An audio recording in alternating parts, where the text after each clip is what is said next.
A 4-year-old girl visits heaven and returns with verifiable knowledge. Do angels exist? Are healing miracles real? Is there life after death? Can people get supernatural help from another dimension? Has the future been written in advance?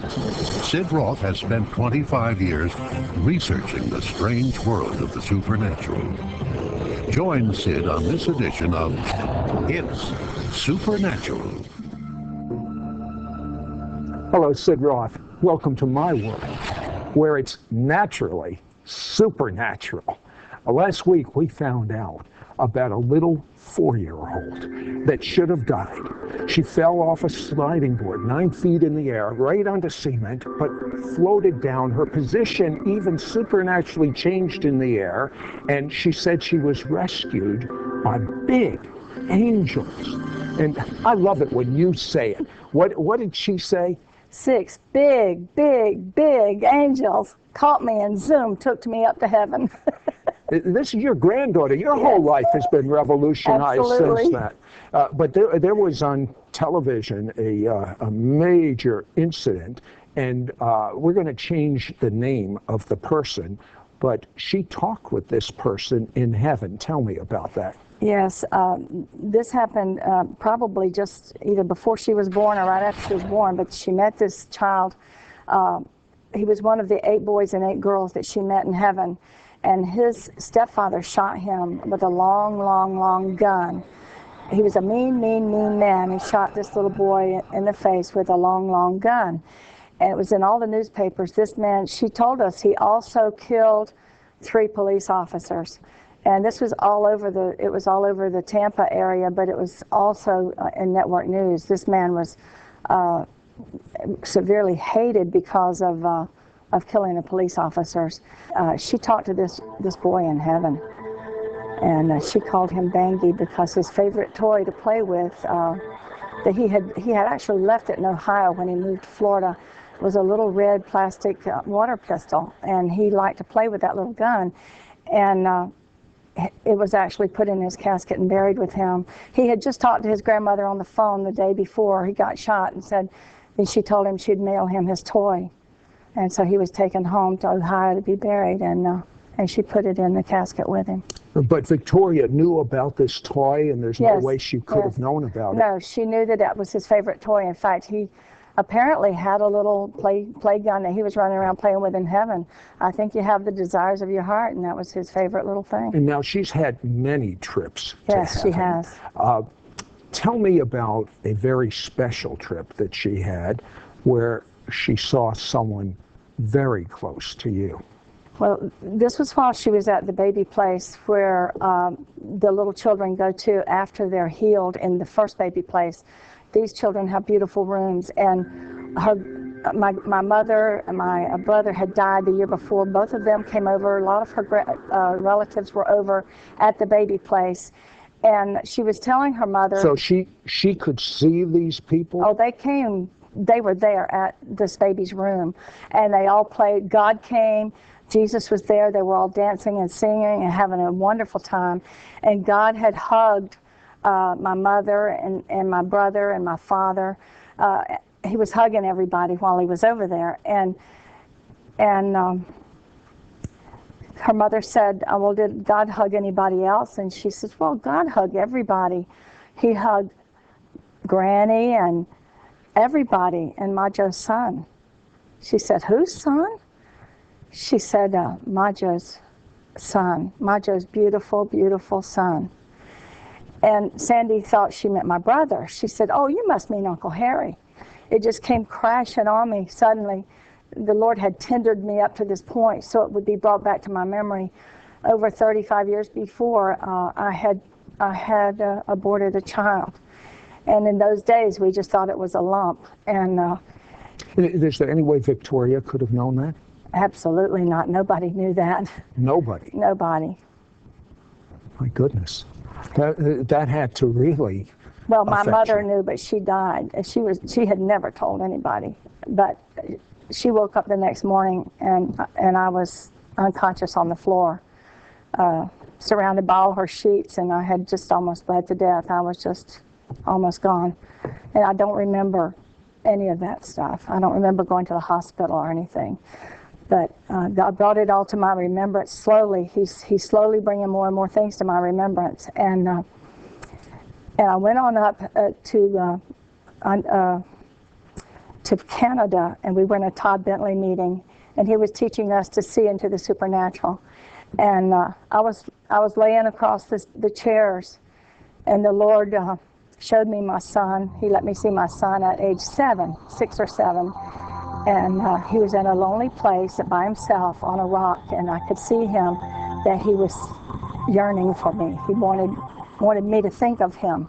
He wanted me to acknowledge him, that when I think of him, he knows that I still love him. And my heart just totally broke. And it was a real awakening time. And the Lord let me see in this same vision a crimson prayer shawl just flowed in front of my eyes, and it came and wrapped all the way around my body and hugged me in this prayer shawl. And I felt total warmth and love from Jesus and forgiveness. And I felt forgiveness from my son. And I asked him to forgive me, and I have named him.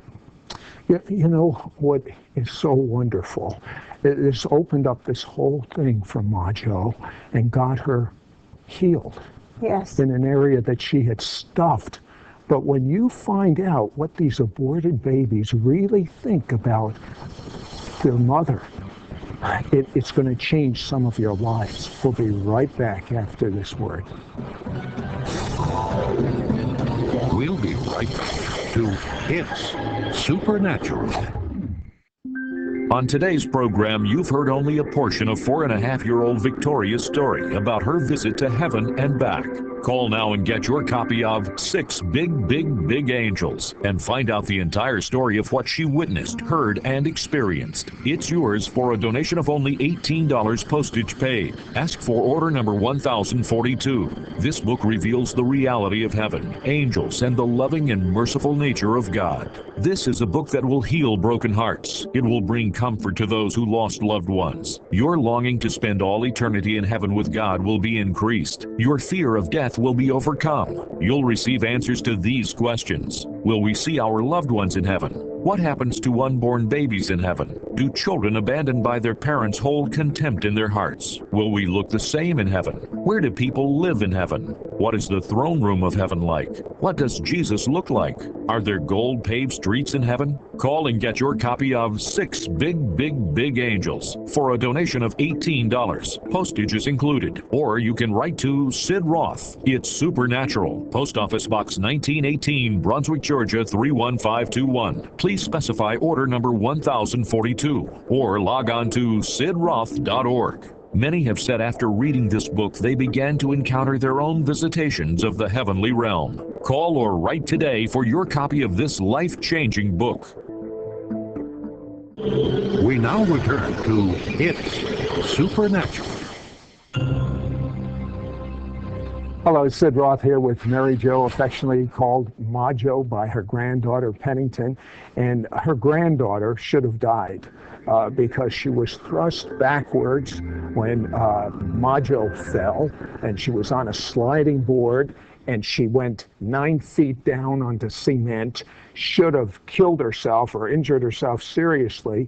But as she fell, she kind of floated down and actually turned position in midair. And then they found out, and her grandfather's an engineer, he says there's no way in the natural that she should have survived. But then they found out, Victoria said 6 big angels caught me, and that's why that happened. And she went to heaven. And since that time, she's had many visitations to heaven, and she comes back with information that only if she had been to heaven could she have known. It's just the most phenomenal thing. But I want to find out, because she doesn't know the word abortion, no. But she describes it, unfortunately, so graphically. Yes.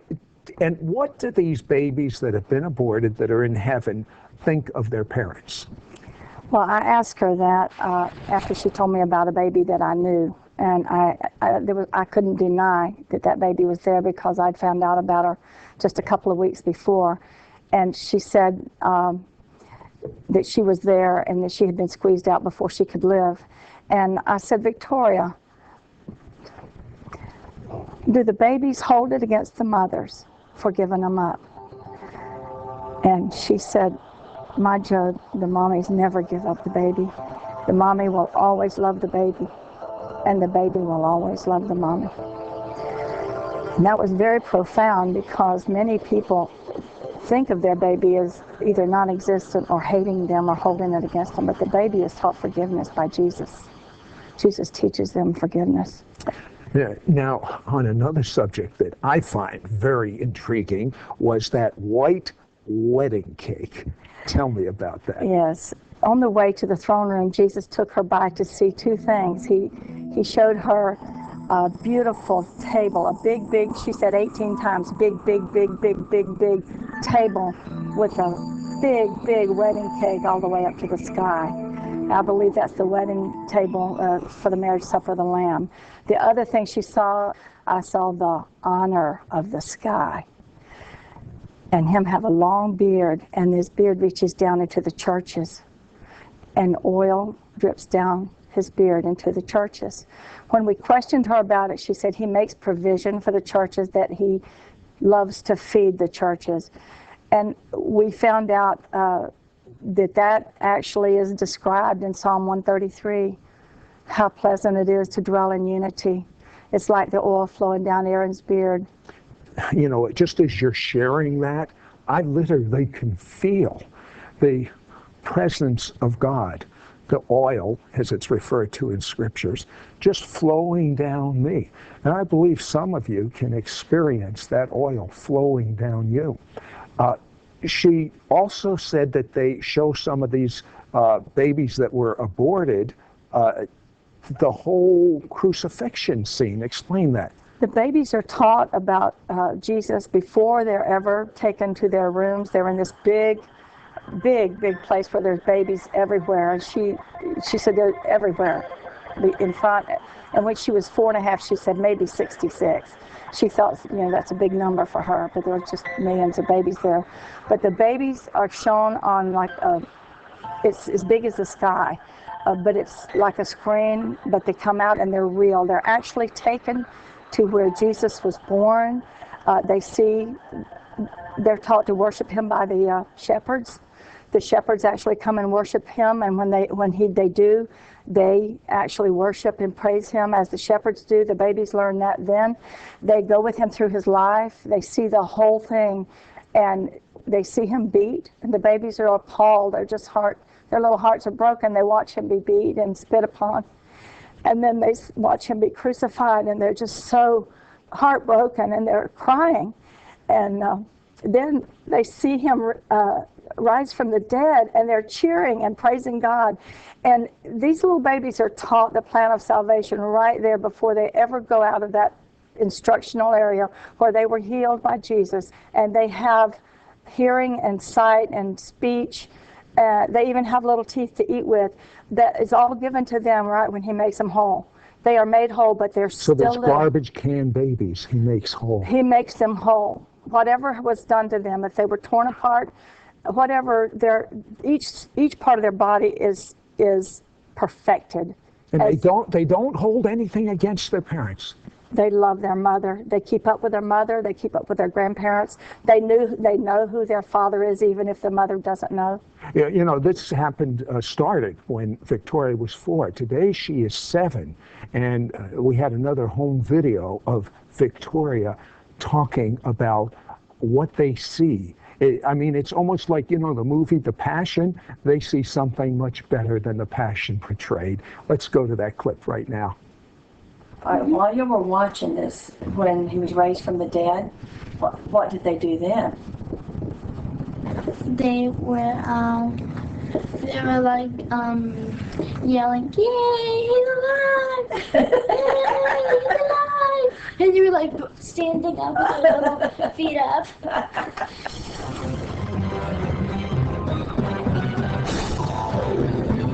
We'll be right back to It's Supernatural. For he himself is our peace, who has made both Jew and Gentile into one, and broke down the barrier of the dividing wall. His purpose was to create in himself. His purpose was to create one new man. one new man. one new man. Один новый человек. Adam Hadash Echad. One new man. Sid Roth has found the key to worldwide revival. This is God's time to reach the Jewish people with his love. Messiah Jesus has torn down the wall dividing Jew and Gentile. The two together form one new man to reach the world. God's method to reach the Jewish people is through signs and wonders. This is why our website, sidroth.org, is jam-packed with tools to equip you to move in signs and wonders, understand Israel and the Jewish roots of the church. Log on to sidroth.org today. We now return to It's Supernatural. Hello, Sid Roth here with Mary Jo Pennington, known as Ma Jo, and her granddaughter frequently goes to heaven. And what a blessing you have to be able to talk to her. And what you told me is she doesn't like to look up, because when she looks up, she's in heaven. Yes. So, I mean, if she wants to be just, playing with her rabbits and her little horsies, she's, like a normal, well, she's 7 now. But it must be, there's so many things in this book and experiences that she had. And people are saying when they read this book, heaven becomes so real to them as it's from the eyes of a 4-year-old. Yes. But how about music? Did she hear any music in heaven? Well, as a matter of fact, just as she was leaving the little girl's place, she wanted to explore. She was looking for the boys' section, and as she walked through, glancing at their rooms, she heard some music, and she said it wasn't like anything she had ever heard on the earth. It was really beautiful, beautiful music. And she went and looked in a window, and she saw that there was a teenage boy in there writing a song, and Jesus was helping him. And Jesus' rainbow was actually changing the color of the room to different colors. As it emanated out from him, it comes out. It isn't static. It comes away from him in glory. The glory colors roll from him like they're alive. And his room was changing colors. But they invited her in. And as she went in, she had picked up some gold dust. It's everywhere, all over heaven. She had some in her hand. And as she went in, Jesus and the teenage boy asked her to fix the old instrument he was playing because it was broken in two. And she reached out with her hand with that gold dust in it and touched it. And zoop, went back together. That's how she said it. And so then she and Jesus went on over to the throne room from there. And as Jesus walked into the throne room, he had this massively large rainbow circling him. And as the front edge of his rainbow touched the massive, awesome glory of God that emanates from him, their two rainbows combined, and it was like an explosion of color, like fireworks. And they more or less danced together. The colors were like living colors, and they more or less danced together and made fireworks, colors she had never seen. And then she saw a place in front of the throne that was like a lake, and she said they were dancing on the water. She thought it was water, and it was the crystal sea. And one day, beside the pool, she stretched her arms out as though she was holding on to somebody on both sides of her. And she did a very graceful, beautiful turnings and wonderful dancing, much like the Hebrew dancing. But they were doing this on the crystal sea, and she did that with them on the crystal sea. Do you or did she get any insight as to what she's being prepared for? I mean, this is a highly unusual thing. She's a highly favored young girl. Yes. What is she being prepared for? She made the statement not 2 weeks ago, I was sent back here to preach. I'm going to be a preacher. I'm going to be a lady pastor. But she knows that she's not ready now. She says, I don't have the power yet. And I know God will let her know that. When the power comes upon her, then she'll preach.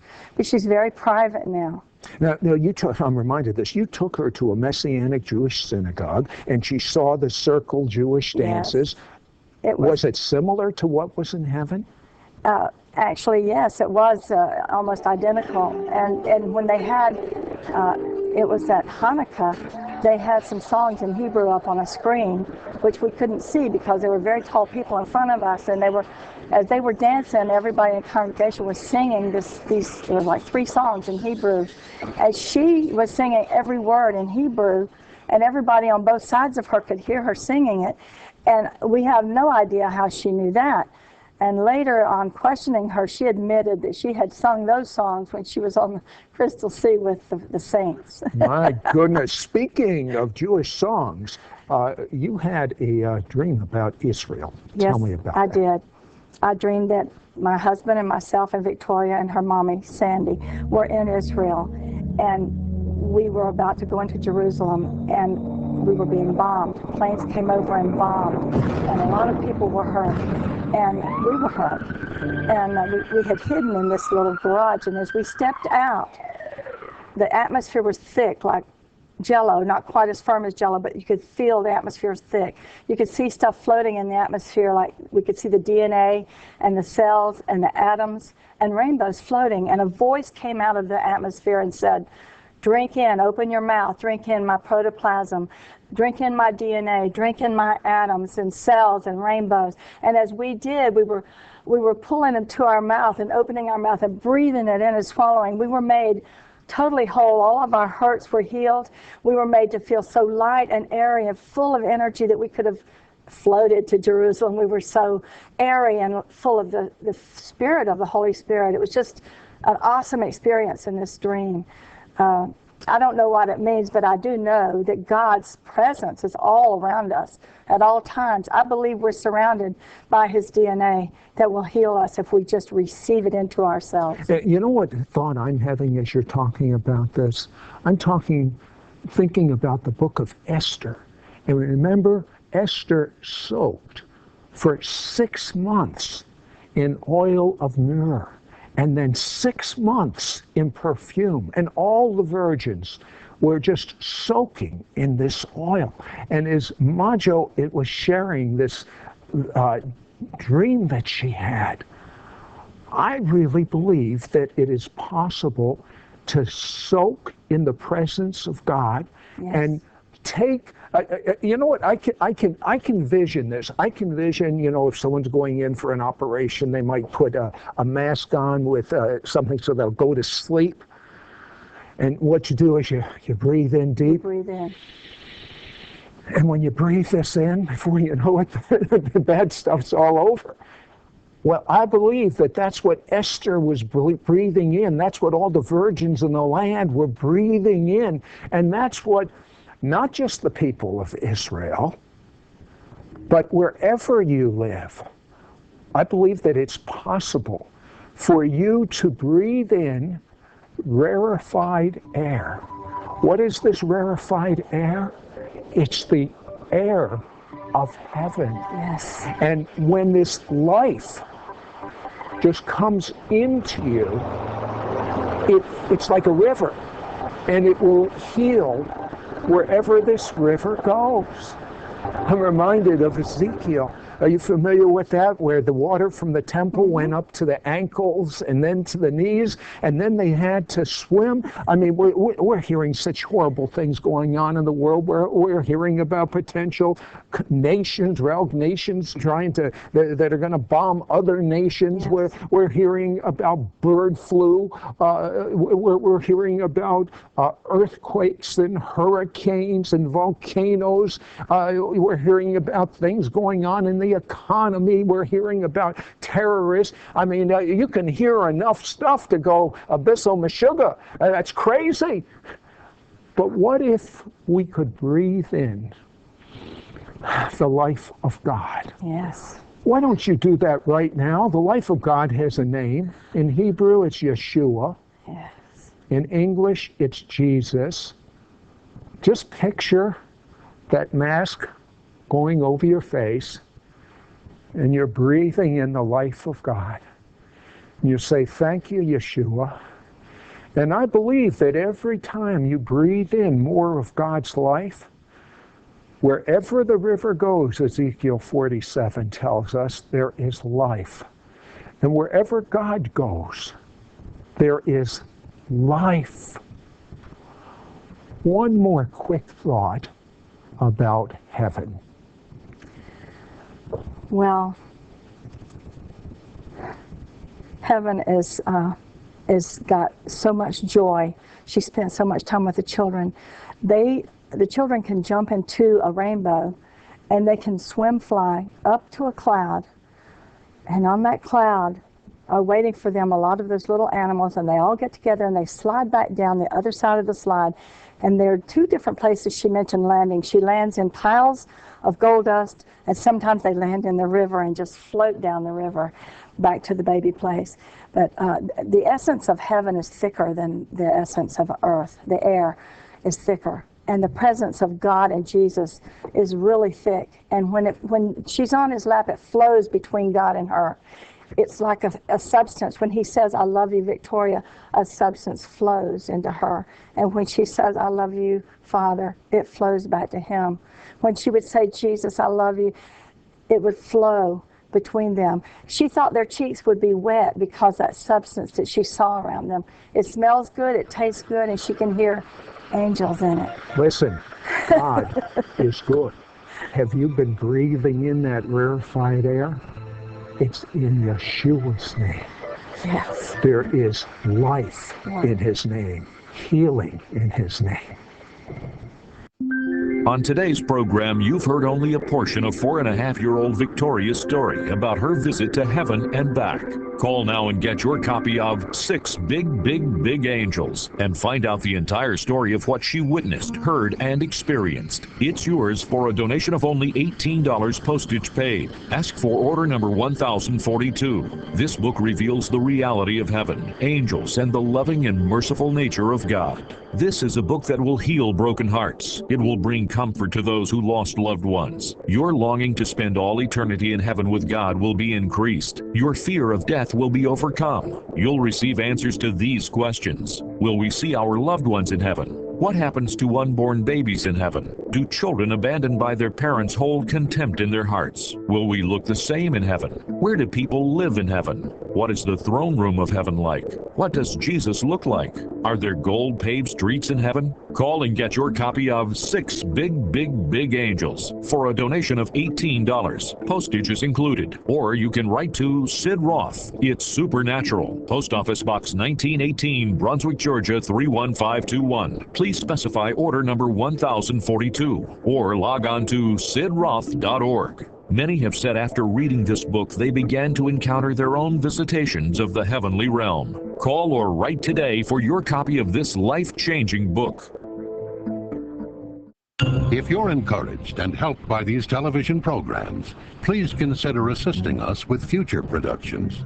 Send your tax-deductible gift to Sid Roth, Post Office Box 1918, Brunswick, Georgia 31521. Call toll-free at 1-800-548-1918 or visit our website at sidroth.org.